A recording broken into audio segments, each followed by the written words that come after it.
It's Dave Lawrence, and great to have you with us just a few months after getting the chance to welcome the voice of the original Black Sabbath, Ozzy Osbourne, reconnecting with him for the first time since the year 2000, welcoming the guy who played bass on all those epic Black Sabbath songs, came up with the name of the band, wrote most of their pioneering lyrics.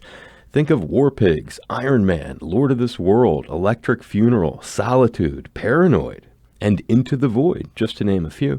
It's Black Sabbath's Geezer Butler, and Into the Void is his new book. It's Into the Void, From Birth to Black Sabbath and Beyond, an autobiography, and it gives us our first chance to reconnect in 31 years since the summer of 1992, and hear stories directly from the guy whose love of that classic film introduced this influential band name to legions of fans and imitators who went on to create a genre, basically, heavy metal, based on the blueprint that Black Sabbath provided over a series of what have become legendary albums, formative albums. In arguably their first 6, they established the sound, the image, the lyrical presentation that would be mutated and modeled into a variety of hard rock and heavy metal bands. And later, some of Sabbath's earliest landmark riffs, informing the grunge and Seattle scene, not to mention hardcore punk acts like Black Flag, whose iconic vocalist, Henry Rollins, has said there would have been no Black Flag without Black Sabbath. Equally for context, there would be no Judas Priest, no Iron Maiden, no Scorpions, no Metallica, no Korn, Pantera, Tool, Soundgarden, Pearl Jam, Alice in Chains, Nirvana, or countless other artists whose sounds rely on inventions Black Sabbath created. The mood, the sensitive lyrics dealing with mental health crises, nuclear war, the horrors of Vietnam, pollution, numerous other dark themes, never part of music before their arrival. And our guest today, the author of most of those lyrics. And while it was Tony Iommi's guitar riffs that were the framework for the sound, seen as the architect of Black Sabbath, it was guitarist turned bassist Geezer who would go on to himself be considered a bass legend, highly influential. And today, hoping to hear how their unique background, and Geezer's in particular as their lyricist, helped to define the pioneering sound of Black Sabbath, and try to get as much as we can in about the incredibly diverse roster of artists, too, that Sabbath have connections to. Hopefully, Geezer Butler will have stories about them. Let's give him a call now. Hello. Geezer, aloha, brother. How you doing? I'm very good. Good to be talking to you. Am I loud enough for you? Yeah. And being public radio and afternoon drive, we're always super grateful for storytelling. And I scoured the book cover to cover. There's so many great things in there. And being a fellow animal lover as well, it's great to be welcoming you to the show. I actually talked to you one time. I did an interview. I've talked to you several times, but did an interview with you way back in 1992. You were doing the Dehumanizer tour. It was after that show. Oh, wow. Yeah, it was at the Beacon in the summer of 92. You, Ronnie, the late, great Ronnie, James Dio, and also Tony. So nice to catch you again. And today we're getting you where? Where are we catching you? I'm in just outside Las Vegas in Henderson, Nevada. Okay, and to set you have places, in addition to that, you have a place in Utah and one still in England? Yeah, that's right. Okay, and are there other ones, or is that it? No, that's it. That's enough, huh? And that's, Yeah. What's funny about that? That's a great lead-in, because I have grouped together some of the questions by topic as opposed to chronologically, but we're going to start in the beginning. And thinking of what I was just saying, each of you guys, to help explain the story of Black Sabbath to our public radio audience, you come from really humble roots, which you point out in the book, some more than others in the band. For yourself, paint a picture of the home life, Geezer, that you and your many siblings and parents shared in Aston, a part of Birmingham, England. Well, Birmingham was quite heavily bombed during World War II, and I was born in 1949. So when I was growing up, there was still a lot of bombed out buildings and stuff, which was great for kids to play on. Right. That was in the days of when you could do things like that. There were 7 of us, children.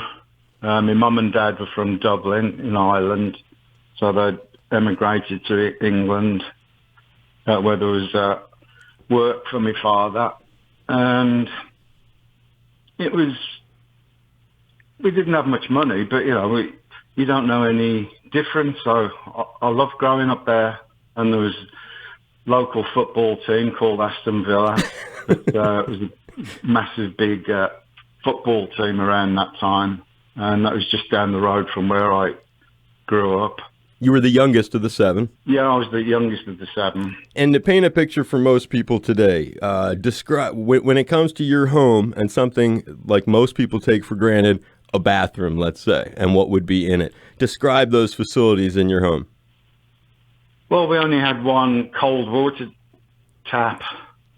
There was no bathroom or inside toilet. When you wanted to go to the toilet, you had to go outside to the outhouse. There was no heating whatsoever in the house, except for a coal fire. And the house was built in 1873, so it's still very much Victorian.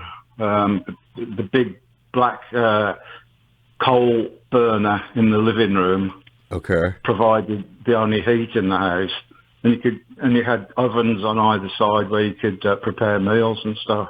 And your bedroom, describe who you shared it with in that situation.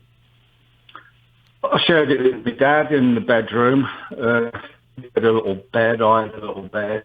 And the problem was the damp in the house, so the wallpaper kept peeling off the wall because it was so damp in the house.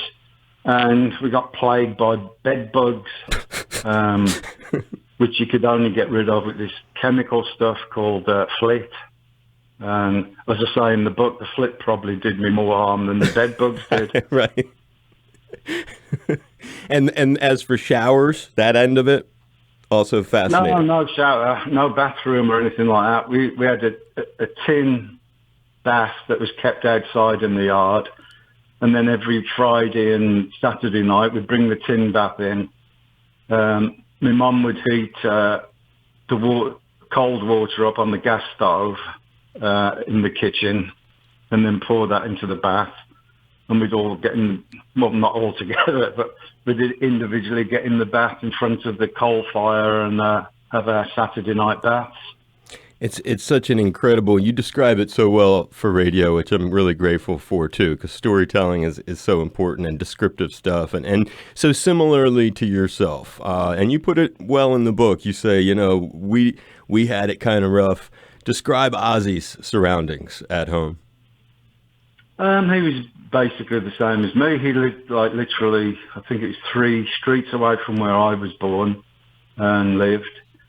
And he had the same sort of conditions. I think he had, there was 6 siblings in his family. Right. And it was just a very, very working class area. What'd your dad do for a living? My dad used to pack steel tubes for export to the world. And it was like, and that was the industry. And you tell some fascinating stories too in the book of the humble nature of your parents and how difficult it was for them to see, especially your father, to see you with the cash that you started to make. And when I think of the other 2 guys with Bill and Tony, did they grow up with indoor toilets or did they have the same setup as you guys?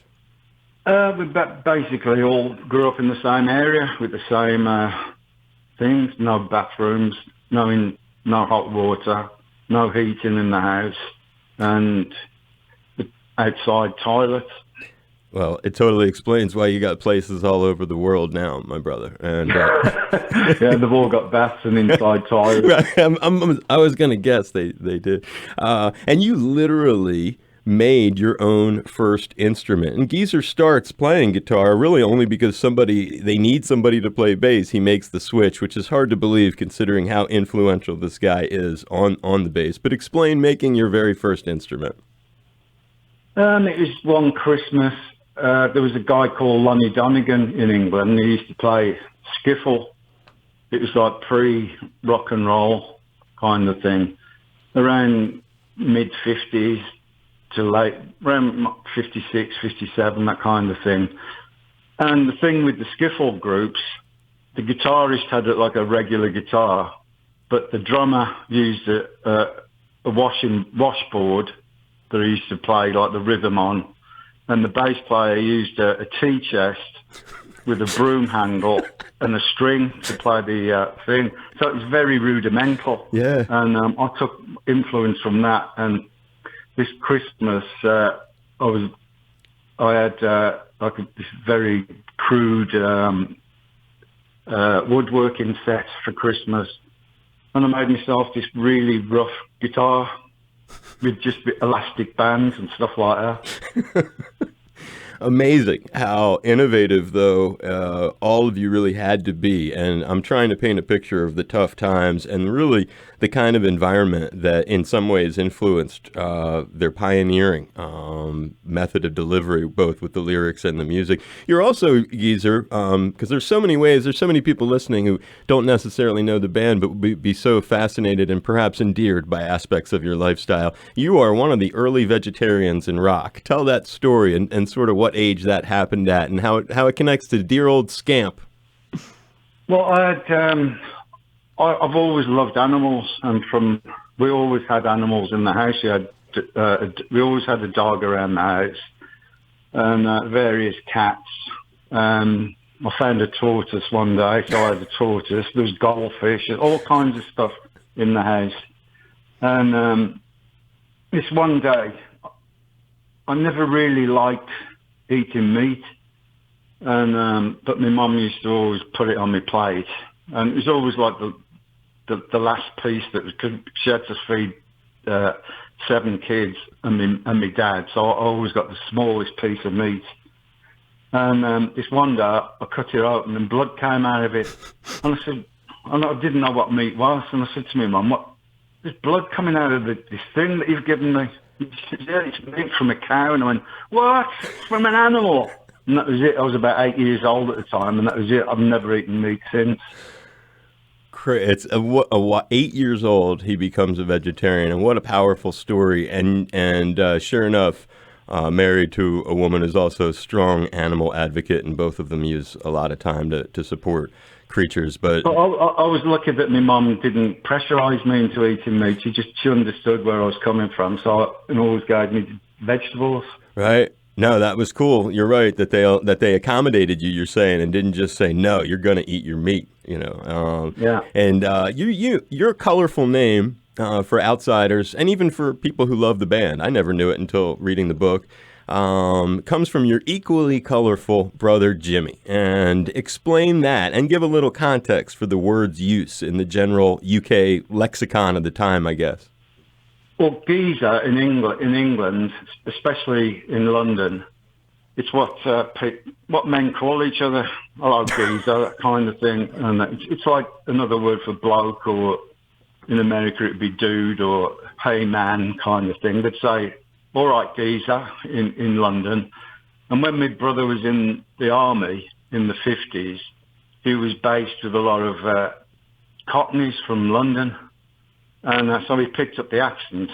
And when he used to come home on leave, he'd be calling everybody a geezer. And so that I picked up on it. And because I looked up to my brother, when I went to school, I started calling all my mates geezer. And then I got cursed with the name Geezer, and I've had it ever since.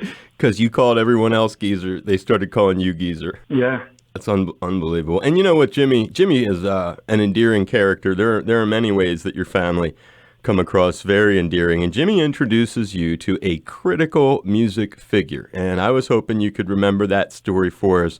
And then we'll walk through a few other experiences that relate to this formidable music artist. Well, with Elvis, you mean? Yes. He was, Jimmy came home with a record, and it was Elvis Presley, and he put it on the record player, and I was going, what on earth is this? Because before that, it was like really dreary music in England at the time, and there was no rock and roll on the radio or anything like that.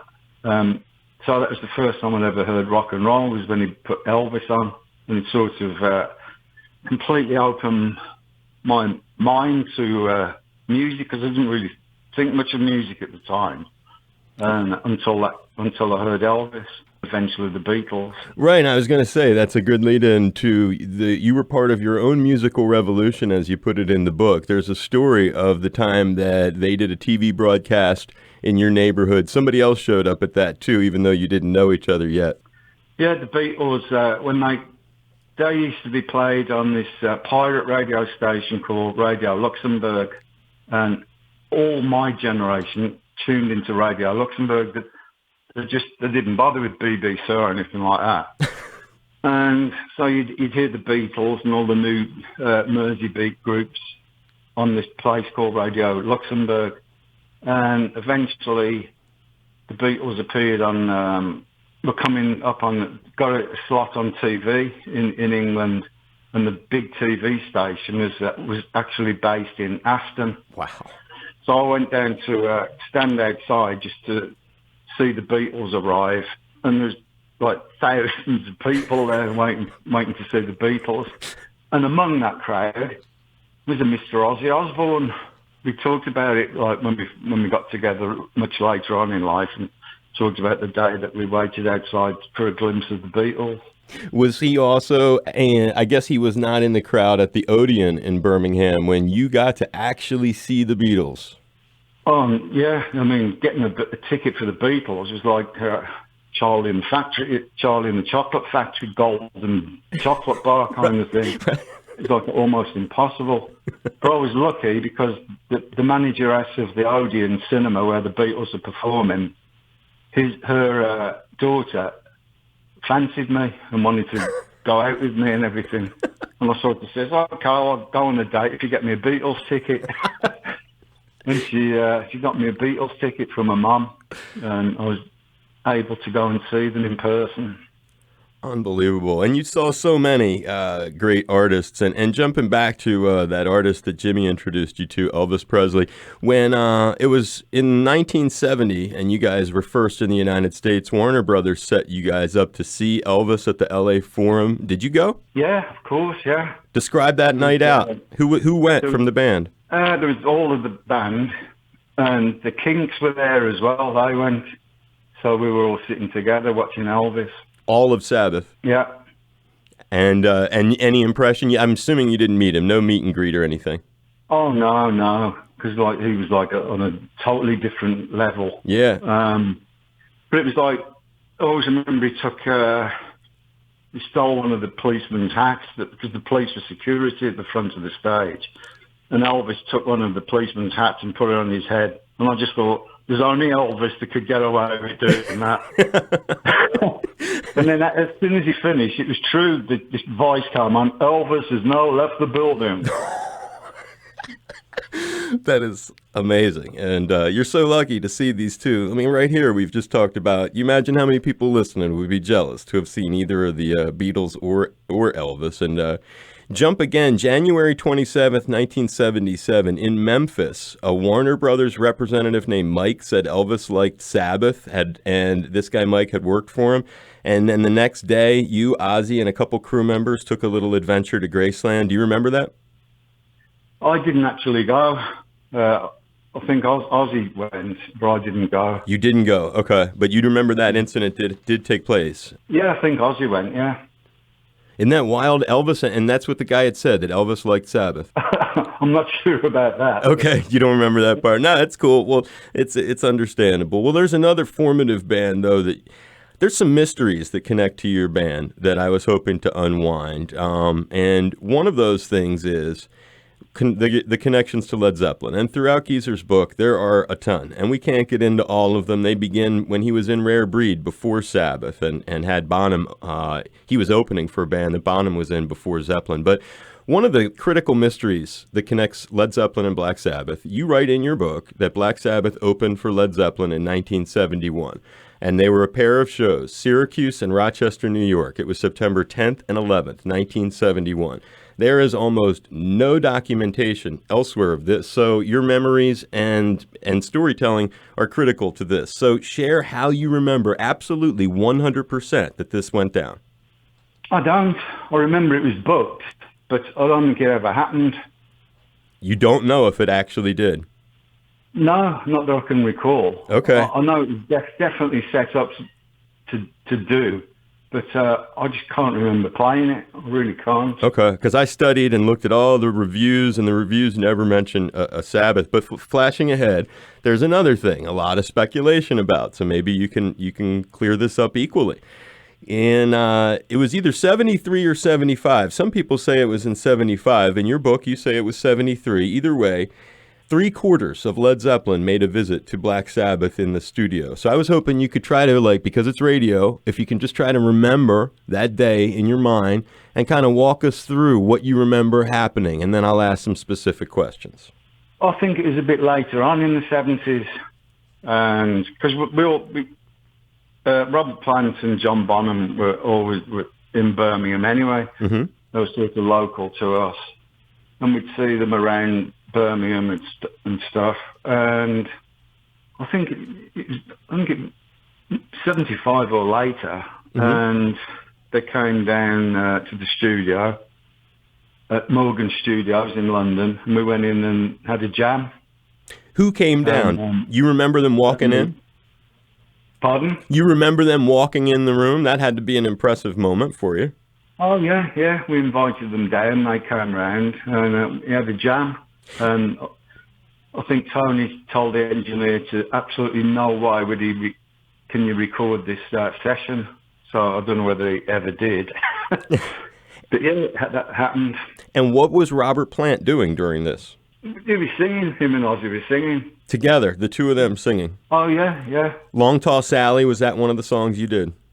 I just cannot remember what we did. Probably some blues number or something. And John Paul Jones, he was on bass or keyboards?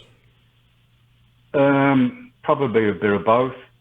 Wow. And because you had a roadie named Graham, and he tells the story that you were being driven with drummer Bill Ward to London by him in the Rolls Royce when a white Bentley pulled up and challenged you to a race. And Bill said he'd pay the fine if you got in trouble, and you were off. And it was Bonham and Plant in the Bentley.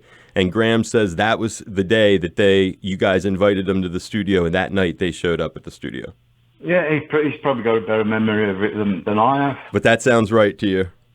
Yeah, absolutely. And we had OZZY on earlier this year, and OZZY was saying about that same experience, that during that time they were there, they were talking about Swan Song and an interest in trying to get you on their record label. Can you remember that? No, I can't remember that at all. Okay. And when Tony Iommi got married in 73, he had a very special best man, I understand. Yeah, that was John Bonham. Quite a hellraiser to have at your wedding as your best man. It certainly was. And you were there. Who else was Robert Plant there at that? No, he wasn't there. Okay, but I think it was Bonham from Zeppelin. That would be it. Because he was local to us. He just lived down the road from me. Yeah, well, that's funny you say that, because you are one of the few people who got to have a remarkable experience with this guy, who many call the greatest rock drummer ever. When he showed up at your house, took you for a ride. Tell that story. Well, he just brought this, what you call them, like a beach buggy thing, like one of these old American street rod kind of thing. Okay. And I think he brought it over. He just got it from California and shipped over. And he came to my house and he says, "Come on, you got to have a ride in this." So I got in the car with him, and it was like one of the worst journeys of my life. He's going through all these little tiny country lanes where I live, about 80 miles an hour. And I was just thinking, "Oh no, please get me out of there." And anyway, we got to his house, and he says, "You got to hear this drum track that I've done." And it was he played me this Zeppelin thing. There was no vocals on it. It was just the rough backing tracks that they'd just done. And he was like miming to it as it was going on. He was going, "Listen to this drum pattern." And it turned out to be Kashmir. At his house, your own private preview of this song that is like such a part of so many people's life. Thank God he didn't wreck driving you there or back.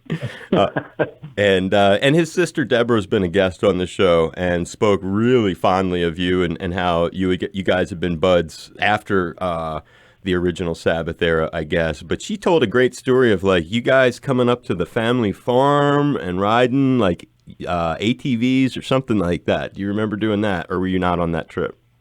No, I wasn't on that. Okay. I wouldn't go on ATV. Yeah, I hear you. Right. Especially, I'm sure Ozzy would never do that again either. But you also had some one-off encounters that are very humble in that book that are also hilarious, and I'm sure you could probably tell it in a good way since you're a great storyteller. Take us back to 1973. You guys were you were going to try to do the follow-up to. You were trying to do, I guess, what would be Sabbath Bloody Sabbath, and you're at the record plant. And a lot of things have changed at the record plant, and you have one shocking encounter with an artist. Tell that story. Well, we got to the studio and it'd all been changed around to the volume 4. We did volume 4 at the record plant in LA, and we went back there, and the room that we'd done volume 4 in completely changed into this massive big computer synthesizer room, and the guy said, Stevie Wonder's just completely redone the thing. He's paid for it and everything. He's put like this whole massive big computerized thing with all the latest electronics and keyboards and everything. So when he said Stevie Wonder, that sort of got stuck in my head. And I went out and there was a pinball machine out in the lobby. And I was playing the pinball machine. I was going, "You are the sunshine of my," singing Stevie Wonder song. And the next thing I heard, and I turned round, and there was Stevie Wonder standing right behind me. And I just didn't know where to put myself. And he said, "Who's singing my song?" And you just walked away. Yeah, he's going, "Who's that? Who's that?" I just sneaked out the studio. And that was the song you were singing? You are the sunshine of my life. That's great. And, I know you've been to Hawaii many times. You've played in Hawaii, and maybe you have figured out in your many trips that reggae is a very powerful musical force in Hawaii. So you have a story that a lot of people listening, kind of like your other incredible stories, but this is just one more of them. It was 1978. Black Sabbath are on Top of the Pops. And this is a pretty special Top of the Pops because there are a couple of other guests on that show, and you get to spend time with a guy who is, like yourself, just up there, one of the greatest musical forces of all time. Tell that story. Yeah, we did. I think it was the song "Never Say Die" that we did on Top of the Pops, and Phil Lynott from Thin Lizzy was there, and we knew Phil from on the road and stuff. Sure. And he said, "Come and meet Bob Marley." So I went in with Phil Lynott into Bob Marley's dressing room. And Bob Marley didn't have a clue who I was. He was sitting there with this massive big spliff. And he was just like sort of passing it around to me and Phil Lynott. Phil Lynott was good friends with Bob Marley. So that's how I got in to meet Bob Marley. And he was on the show. Was he also, I'm assuming, that Thin Lizzy and Bob Marley were performing on Top of the Pops that day? Yeah, I'm not sure if Thin Lizzy were. I think they were either the same night or the next week. But Phil was visiting Bob Marley anyway, so... Right, he was hanging out because they were buds, you're saying. Yeah. And any interaction with Bob? No, he didn't have a clue who I was, and I took one puff of the spliff, and that was it. I was out of my brains. Still a cool experience, and not your first time on Top of the Pops, because actually, believe it or not, here in Honolulu, we have had those two guys that were on, those two music legends from your country that were on your first Top of the Pops in 1970. Both of those guys have been our guest here. Tell who that was and any interaction you had with them. And would that be Engelbert Humperdinck and Cliff Richard? Yep, exactly. Yeah. We didn't have any money, so we walked to the TV studios. And just as we got there, this great big purple Rolls Royce pulled up, nearly ran us over, and out got Engelbert Humperdinck. That's so funny. And Cliff Richard was an idol of your sister. Yeah, and it's like, and Tony, we love Cliff Richard as well. The Shadows were his main influence on Tony's. Hank Marvin, right? Loved, Hank Marvin, yeah. And because we all wore crosses, Cliff Richard thought we were a Christian band. He said, "Oh, I see you follow Jesus." And I sort of, yeah.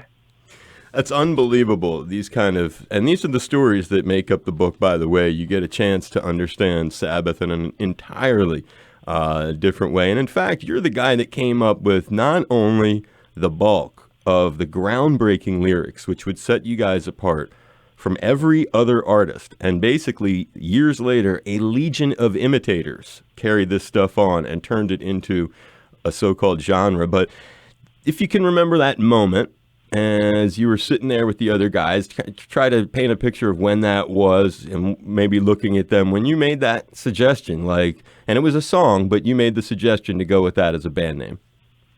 What, is it Black Sabbath? Yep. Well, I've always liked the name Black Sabbath ever since the Mario Bava film of the same name came out in the early 60s. And my brother went to see it, and he really liked the film, but I was too young at the time because it was an X in England, so I couldn't get him to see it. But I always loved the name. And I always thought, one day I'm going to have a band, I'm going to call it Black Sabbath. Wow. And when we got together, originally we were called Earth, and there was another band of the same name called Earth, and we were getting booked at their gigs, and they were like an out-and-out pop band. And so the rest of the guys said, we've got to change the name because we keep getting misbooked. And I said, what about Black Sabbath? And they all liked it, and that's what we ended up with. That quick. It was an immediate reaction. They didn't even have to think about it. Nah, yeah, because it summed up the music that we were playing. No, of course it did. And I mean, it changed the trajectory of music. And there were so many years where truly there was nobody else that, we talked about it, your background, coming from a very, very challenging home environment. And you also in this book are really open about your journey with depression, including self-harm. And that is something that you control with antidepressants, you write. I think that it may endear you to countless folks beyond Sabbath who are listening. If you look back and talk about the ways that also shaped what was Sabbath's pioneering openness lyrically to mental health struggles and challenges. A song like Paranoid may seem like this pop song, but when you look at those lyrics today and you think about what I just said, shed a little light on how really that no one had done this yet. Well, that was the only one I could express my feelings, because I'd get these really bad depressions, and it was like I was in this really dark place where I just couldn't get out of. And when you've got that kind of depression, you can't remember what normal life's like. You think that this is how I've always been, this is the way I'm always going to be, until it goes away, and then you feel okay. But I used to go to the doctors in England, and I'd tell them the way I felt, and they go, oh, just go down the pub and have a couple of drinks, or take your dog for a walk.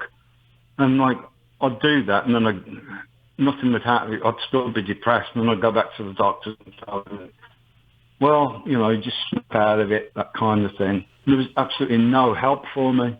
So the only way I could have any kind of relief from it is to write the lyrics. And Paranoid at the time just summed up what I was going through. Finishing with people thinking that I'm miserable and everything, antisocial. But I'm not. And that's what the Paranoid lyrics were about. I mean, those Paranoid lyrics they sum up depression in so many ways. People think I'm insane because I'm frowning all the time, and so many things that are the hallmark of what depression is. And here this was in 1970, and changing the face of music. And there are ways that you did this in other ways. One of those is a really important encounter. I guess it was late 69, early days of 70. Black Sabbath were on a U.S. Army base in Germany, you write, and you encountered some folks that you say would influence the writing of what would be two epic Black Sabbath songs. One of those, a musical and lyrical pioneer, and that song, an anti-war protest song, would be among the most powerful ever of that kind. Tell the story of getting on that base, meeting those guys, anything you remember them telling you.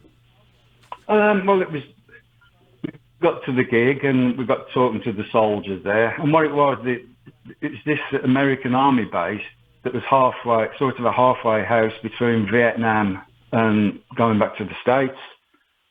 What had happened when they'd finished their tour in Vietnam, the soldiers would come to Germany to sort of compress and get back to normal life again.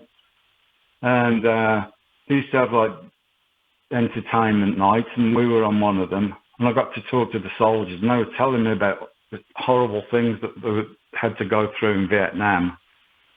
And nobody was reporting it. They were talking about, stuck in the jungles and everything, in the mud, and just these horrible stories.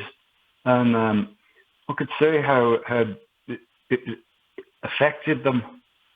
And it really got to me, the way, they were pouring the heart out to me, kind of thing. And nobody was talking about that on the TV or on the radio or anything. And it just stuck in my mind. And they were telling me that a lot of the guys were on heroin because that you couldn't take it with you into the jungle. It was too bulky. The easiest thing was to take heroin. And that's where the song Hand of Doom came from. It's about the people that have been in the Vietnam War has got addicted to heroin there and then come back and nobody cared about them. Right, and that adds a whole nother wrinkle to getting out of a traumatic combat situation to be addicted to something like that and intravenous drug use, basically. And just fascinating. And of course, War Pigs, the other song. And of those lyrics, and the arrangement of, before we talk about the lyrics, the music, is that Tony Iommi writing and arranging everything, or did you have anything to do with the arranging of that thing? Well, we all used to put our parts in. Tony usually come up with the initial riff, and then we'd go, well, what about going to this part, or doing this and that and the other, and we'd all have a go. We'd all have our say in how the song turned out. Okay, and that tune on the lyrics, what's your proudest line or your favorite line of War Pigs? Oh gosh, maybe, I'm not sure. Politicians sending all the poor people so that they don't have to fight the wars. Right, and those words would be, politicians hide themselves away. They only started the war. Why should they go out to fight? They leave that all to the poor. That's right. Yeah. It's a powerful, the words, and I mean, that was a real storyline of Vietnam too, actually, that so many people who were avoiding the draft were people of privilege, basically, and the people who had to go fight were not. You did another thing, your improvisations as a musician, you guys don't get a lot of credit for some of those things, which are rather innovative, because when I think of the wide range of music, rock music, let's say, and improving, I don't know if any other band I can think of, besides Sabbath, had a song that the singer would largely improvise the lyrics to each night. There was a time in the 70s when you guys would do this thing, and I was hoping you give the origins and the story behind Sometimes I'm Happy. What's that? When OZZY would do that, Sometimes I'm Happy. OZZY would sing, when we were writing stuff, OZZY would come out with these great melodies, but he just, the lyrics that he came up were just off the top of his head. They didn't have to make any sense or anything. So he'd sing, just come out with anything, and then once he got the melody in his head, we'd sit down and then I'd write the lyrics to his vocal melodies. But that thing never ended up as a Sabbath song. It always was this thing that you would do in the jams in the early 70s where he would wing it each night. Sometimes I'm happy, sometimes I'm sad. Oh, yeah, on the jams, yeah. That was up to OZZY, wherever he came out with, And he would really, for a while, he would lean on the love theme. I mean, if you listen carefully to the words as that jam progressed in that era of the 70s, it's just fascinating because this is a song that never got recorded to be a song. And I know what you mean, how you guys would take one of your songs that was going to be an eventual song, and when you first developed the riff or something, you'd improv with it inside the jam section, sometimes instrumentally, like Rock and Roll Doctor or Megalomania or Killing Yourself to Live, whatever it would be. But that was different, that Sometimes I'm Happy, because he would theme it depending on the night, he would say certain things. There was another jam that you would do. I've always been curious who it was, and I'll play you a little piece of it just so you know, because I'm sure you'll know what it is. It's a very famous improvisation. I've always been curious, and again, it's an improv that Sabbath would do from about 74 to 77. And here's a little bit of it. I'm sure you're going to know which one this is.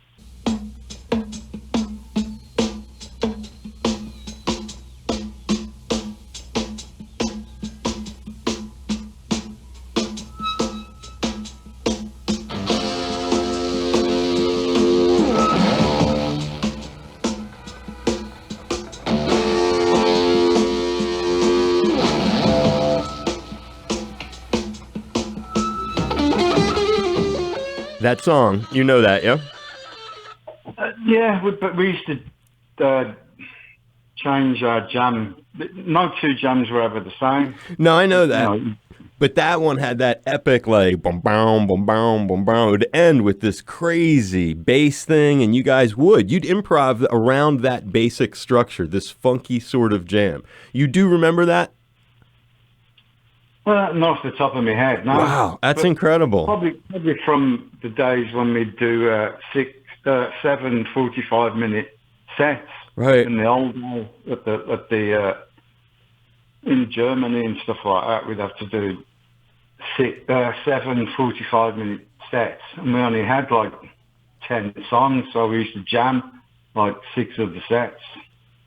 And there was a lot of jazz improvisation, too. It doesn't really get a lot of spotlight. Are there specific groups you can remember all of you guys ever listening to that sort of inspired those jazz jams that you would do? No, not really. I think mainly, because Tony had the ends of his fingers cut off, he was influenced by Django Reinhardt, who'd had his whole fingers cut off. Mm-hmm. And Bill, the drummer, used to love Buddy Rich, the big band drummers. And Tony liked Wes Montgomery a lot, too. Yeah. He was very influenced by jazz players. Okay. And you know what's also interesting, thinking of jazz, there are bands that opened in that era. We just had John McLaughlin on the other day, and he was talking about how promoters it was about contrast. That's the word John used, and trying to put they wanted to maybe turn people on to new artists. And you were on the bill with so many mainstream rock acts, and even a few really unusual bills. Fleetwood Mac opened many times. You mentioned Christine McVie a few times in the book. Share some memories of her, and maybe explain that whole story with the Indian restaurant in L.A. and the hot curry eating. Well, Christine was from the same area. She was born just outside Birmingham, I think she was. And she used to play a lot of the clubs around Birmingham when she was with Chicken Shack. And this night I went to see Chicken Shack, got to speaking with Christine after the gig, and we were talking about who the best guitarists were, and I was saying Eric Clapton, she was saying Peter Green, and so we became friends through that. And then on the American tour, when they supported us on the American tour, they actually wanted to get on our plane, and that's a funny story. We were going to the same gig, so they shared the plane with us, and OZZY took control of the pilot and nosedived the plane and scared the whatever out of everybody. Yeah. And then later in LA, we used to go to this curry place, and it used to say we have the hottest curries in the world, like spice-wise.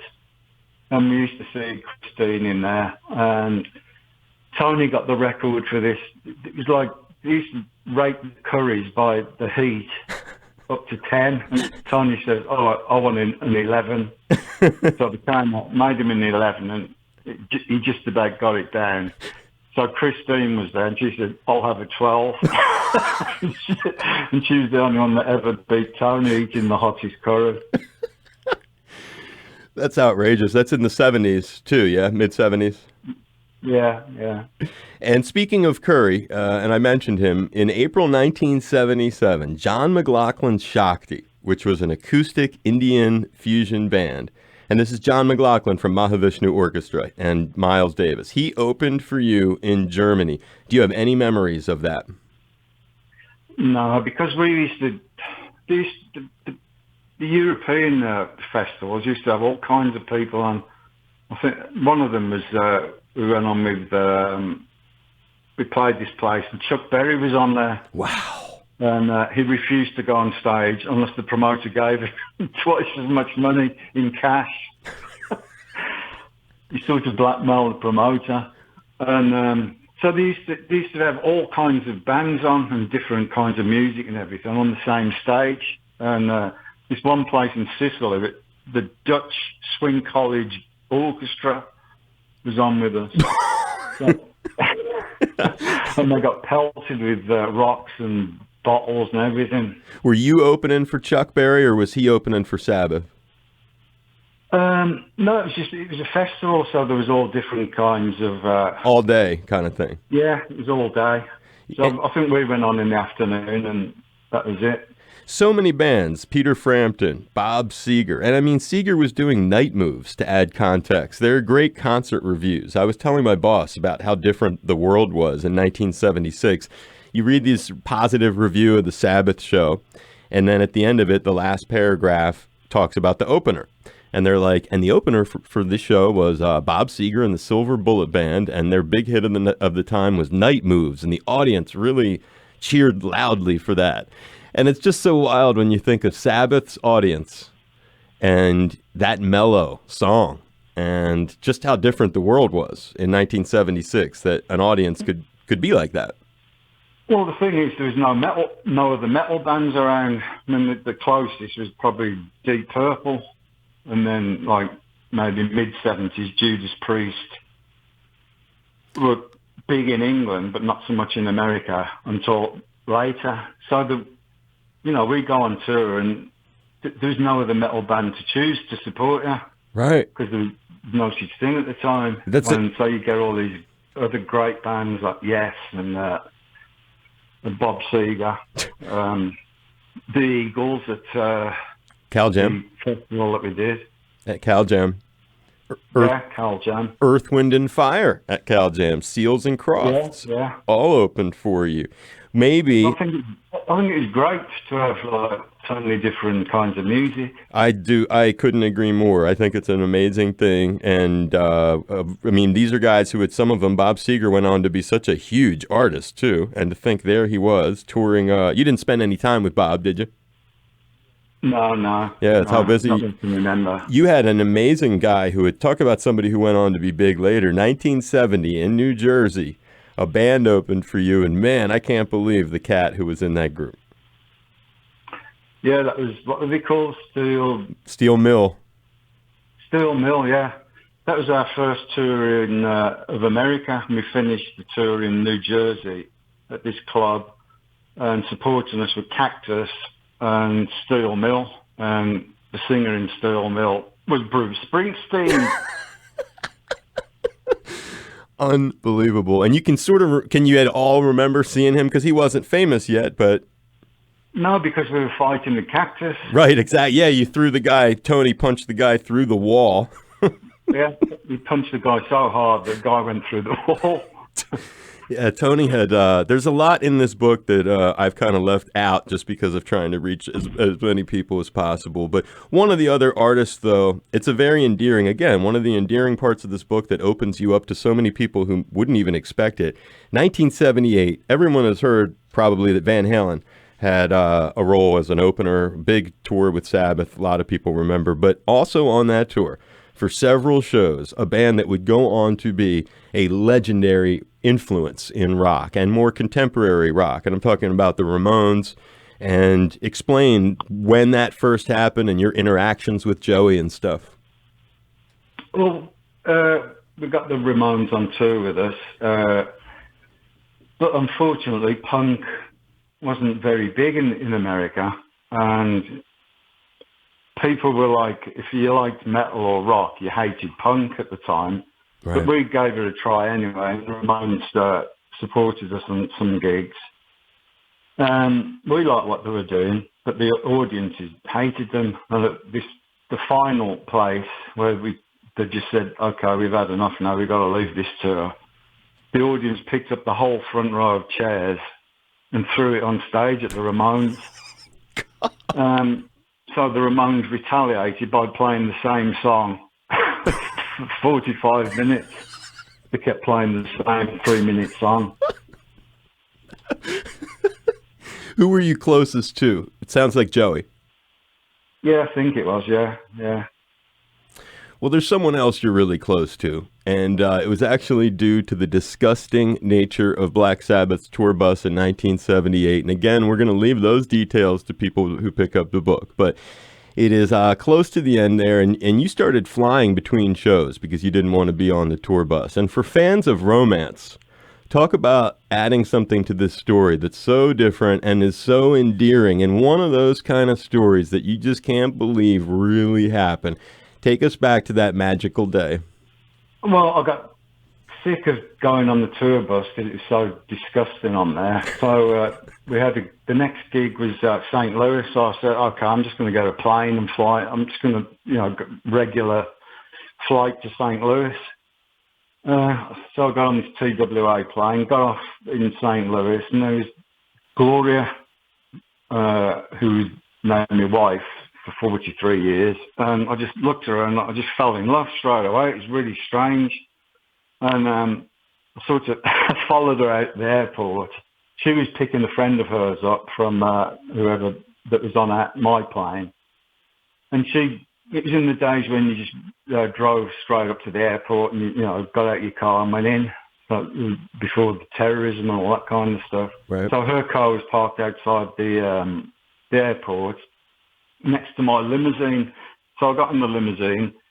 Gloria got in her car and I said to the limo driver, follow that car. And followed the car, pulled up at this red traffic light and I wound the window down and signalled to her. And I said, do you want to come to our concert tonight? And she sort of looked at me, who is it? Black Sabbath. I'll think about it. And then that night she turned up and that was it. And that was 1978. And this woman would go on to not only continue to be your wife, but she's your manager too, correct?